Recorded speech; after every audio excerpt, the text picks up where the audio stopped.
Hej YouTube. I dag der vil jeg lave et meget begyndervenligt trick, og det bliver så Zippo trick nummer 3 dansk. Det kommer til at se sådan ud. Ja. Sådan her.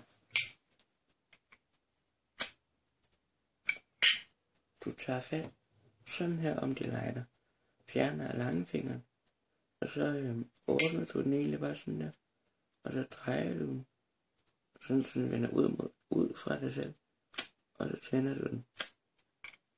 Og som sædvanligt har jeg ikke noget benzin, men hvis du gør det hurtigt nok, så kommer det til at se sådan ud. Og fail.